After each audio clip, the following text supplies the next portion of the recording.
YouTube. This is my first time actually going live on YouTube. Second. Because, yeah. Give me 1 second.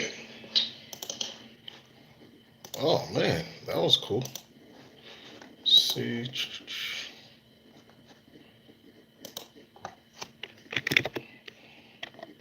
Give me 1 second. Let me post this on my Facebook.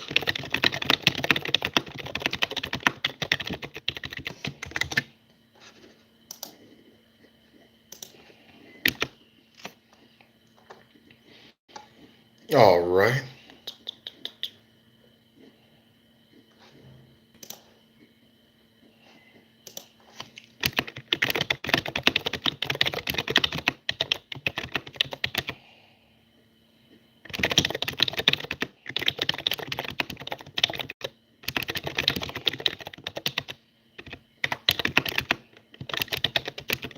What's up, sis? God bless you. God bless you. God bless you. Hey, this is kind of like Facebook with the. That's cool. That's cool.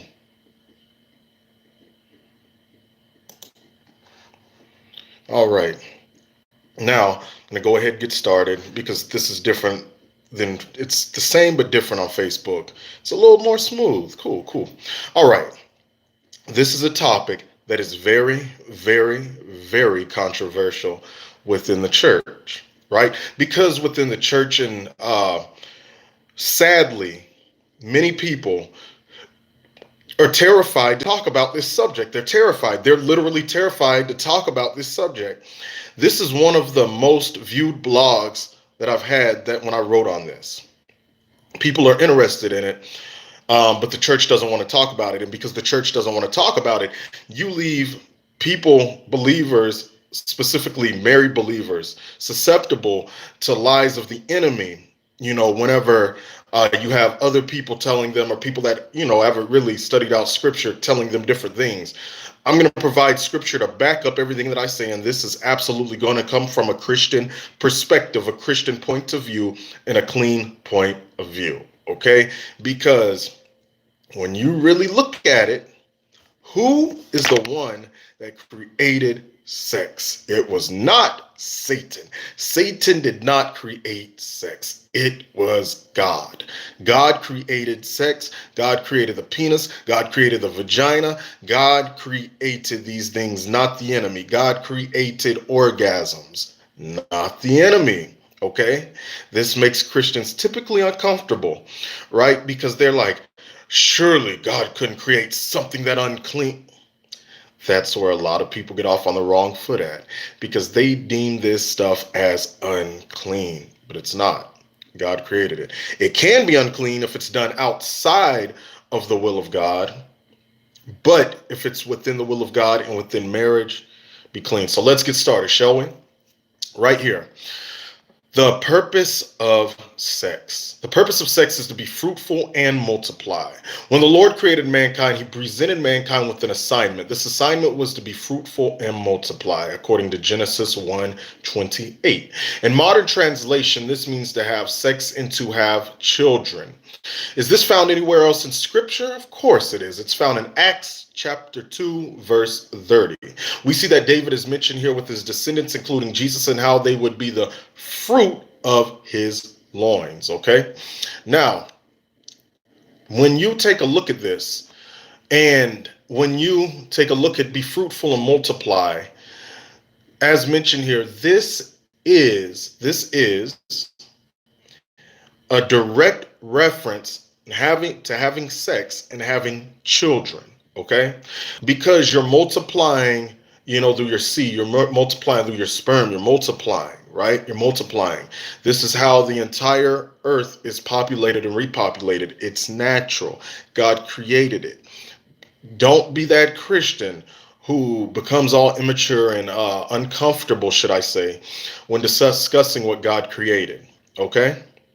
So that's that. Number two, God created it for the sake of pleasure. Okay. God created it for the sake of pleasure. Let me fix this real quick. God created it for the sake of pleasure. YouTube is strange. I was gonna do this on Facebook, but this video has to go on, the YouTube page and stuff. Um, so I did it from here. But YouTube is a little strange and stuff. I'm still getting used to it. So let me do this. There we go. Okay. So, number two, the reason why God created it was for pleasure. There are many believers that scoff at the idea that the Lord made sex for pleasure, right? If their thoughts are perceived as true, we must bring into question as to why would God place the Grafenberg spot, the G spot, inside of the woman's vagina. Hey, God bless you all. Um, the G spot is the area within the vagina that has the potential to produce powerful orgasms along with female ejaculation whenever it is stimulated correctly.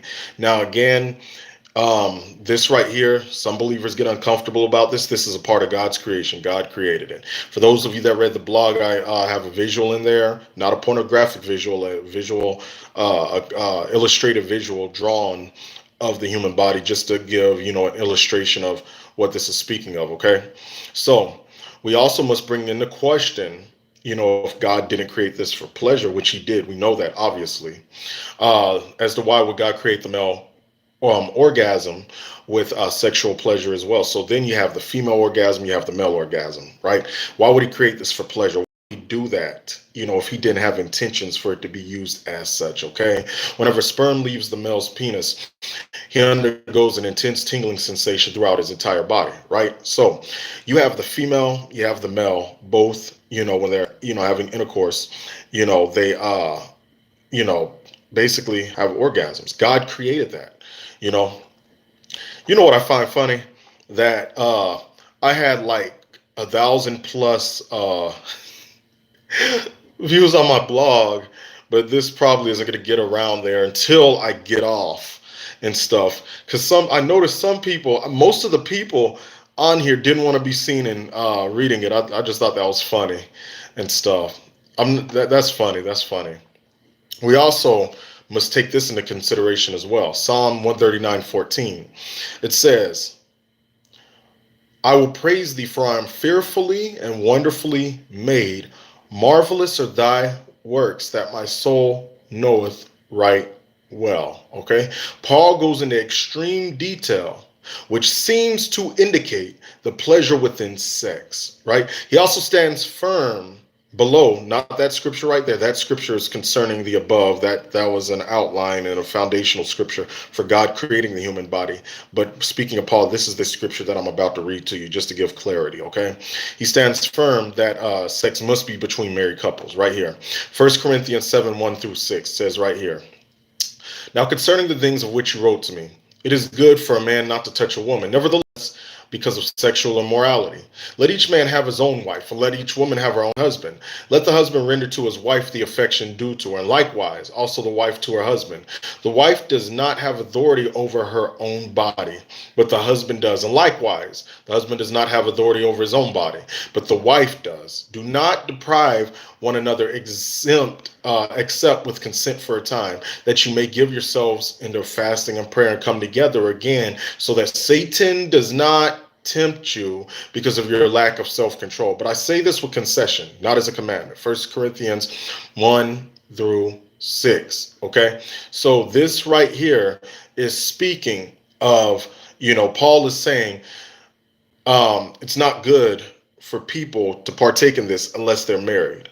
Okay, he then mentions the ability to be tempted, and he goes in here and he mentions, how the husband and the wife, should render to each other the affection that's due to each other. This right here proposes the idea that, sex brings pleasure. God created it for that purpose, okay? Satan did not create it. God created it, okay? So what sex is, I want to give you an analogy, okay? What sex is to a marriage, worship is to God. Sex in a marriage is to bring intimacy, okay? Sex in a marriage is to bring intimacy, and as you're going to see in part 3, set up a connection between the two people. It is to tie one another together, spiritually, soul-wise, okay?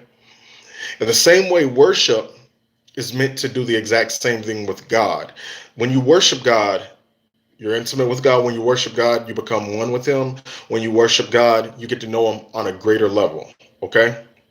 Now, uh, when you take a look in Scripture, it speaks of Joseph knowing Mary. When you take a look at the Greek word for knowing, it's the same word that is used. Depart from me, I never knew you. Okay? That word has the same connotation for intimacy. Okay? Intimacy. So, got to know the Lord through worship, through intimacy. So, that's just a little nugget I wanted to give. Number 3, the spiritual connection, godly soul ties, right? As many of you know, sex can produce a strong connection known as soul ties. If you're interested in learning about this, it's on my blog, okay? Those of you that's on here, you know my blog. If not, it is theprophetscave.wordpress.com. Now, this kind of tie is with your spirit and soul starts to entangle with each other. Sex is not the only avenue for this. I want to make that clear. Now, it is, however, one of the primary avenues. Paul mentions the importance of not having sex with a prostitute because you'll become one flesh with her, right? 1 Corinthians 6:16. Sex was created to do this. In a perfect world, all that have sex would be married because that's how God created it. Sexual intimacy produces a powerful, electrifying, euphoric connection between both people together. It literally helps to bind you to the other person and continues to fulfill these words of scripture, and these two shall become one flesh, okay? Because you have a soul tie. You begin to have a spiritual tie with the person that you're having sex with, right? Now, the physical manifestation of that is displayed when two people have a child. Two people have a child, that's a physical manifestation of these two becoming one. A married couple is supposed to have this connection, okay? This God created this for married people. Now, answering the rebuttals. One of the major rebuttals that people have is this. Well, oral sex is sodomy, therefore it is sinful. Listen, this is answering these rebuttals, okay? While it's true that the definition of sodomy includes oral sex, the word historically came from its involvement in the book of Genesis and anal, okay? In Genesis, we see that homosexuality was running rampant in the days of Lot. And it was so bad that homosexual men made an attempt to have sex with the angels of God because that was included in their judgment. Now we can conclude from this that sodomy didn't originate to include oral sex between a man and a woman that are married. Okay, sodomy was not originally, that was not in link with that. Okay, the original, again, purpose was linked to Genesis, homosexuality, and homosexual sexual intercourse had nothing to do with what a married couple does between them. The word historically had nothing to do with that. So when people say it's sodomy, the word historically had nothing to do with that. Okay? When you take a look in scripture, take a look at scripture, and I'm almost done. And I'm going to read this part from the blog. This section will receive its scriptures from the Song of Solomon. For those of you that do not know who Solomon was, he was King David's son, born of Bathsheba. He built the very first temple as king, and he was a very wise man, the wisest in scripture other than Christ, right? 1 Kings 4:30. He had a lover, his wife, that he dedicated to this book to, though opinions may vary, okay? Many believe it was written in 960 BC, and this book has multiple layers to it, including a messianic layer. We won't discuss that part here, okay? Now, it is a beautiful story of romance between Solomon and his bride, okay? It's poetic in nature, so listen. I'm going to interpret some of the stuff by scripture, as you're about to hear. Scripture 1, Song of Solomon 2:3. It says, like an apple tree among the trees of the woods, so is my beloved among the sons. I sat down in his shade with great delight, and its fruit was sweet to my taste. Song of Solomon 2:3. This is pretty self-explanatory. She compares him to an apple tree. She then goes on to say how she sat in his shade. This is an automatic tent. In order to be in something shade, you must be under whatever it is. Okay?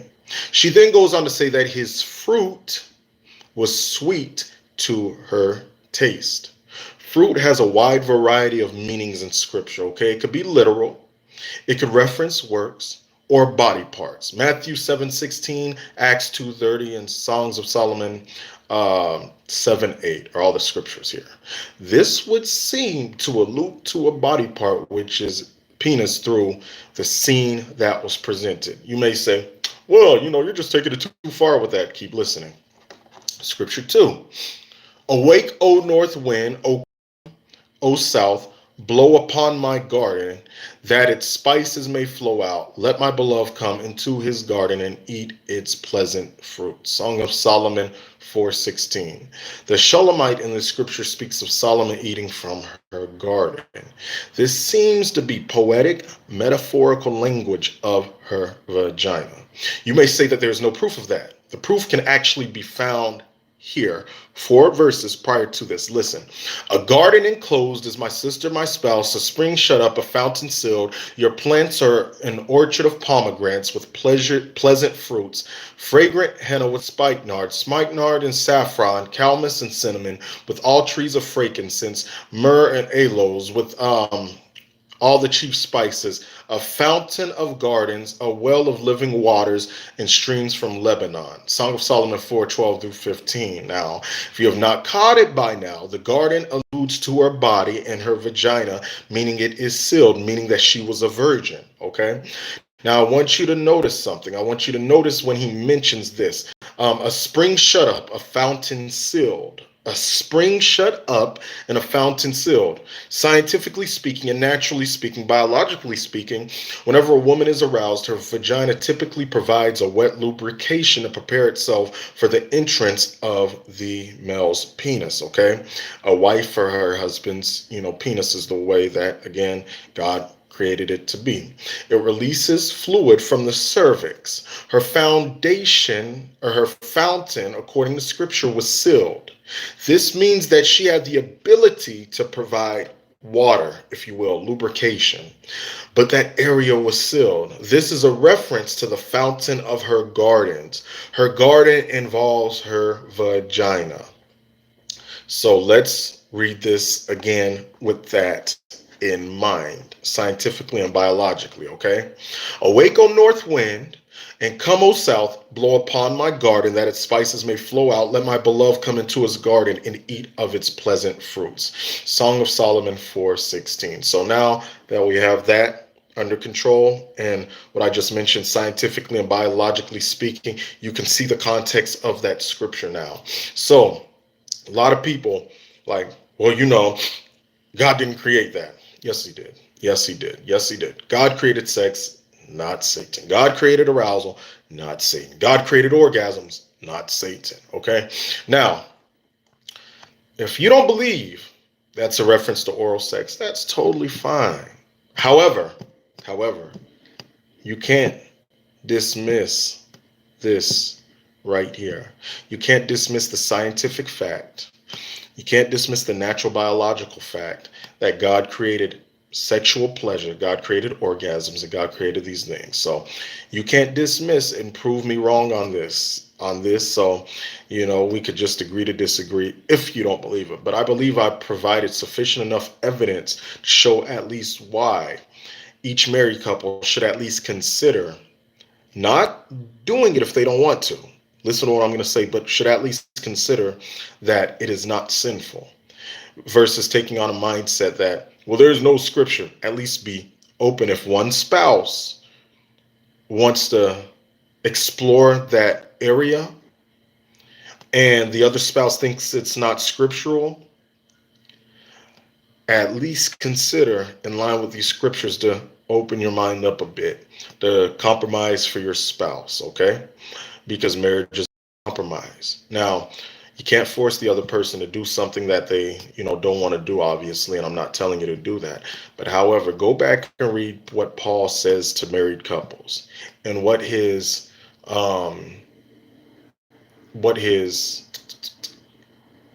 encouragement is, okay? The wife to render what's the husband's, and the husband to render what's the wife. So compromise, look here, both of you decide not to do it, don't. Both of you decide to do it, you got scripture to back it up. I also want to encourage this. If somebody, it is not anybody's business what you and your spouse do in you all spare time. So you don't have to broadcast it. Don't have to broadcast it. That's a pet peeve of mine. I hate when I'm on Facebook and I see married spouses saying, "Oh, I mean, it goes past flirting, at least on my timeline. It goes past flirting, and they start saying some off the wall stuff. Married Christian spouses. It just irks my nerves because I don't want to think about that. I don't want to think about, yeah. So, again, don't be one of those people that puts images in other people's heads through saying what you're going to do to your spouse all on Facebook. So, again, this is going up on my YouTube page, my first live video from here. Um, and yeah, so God bless each of you all. If you're watching this in the future, when it's already done, hit subscribe and follow the page. God bless each of you.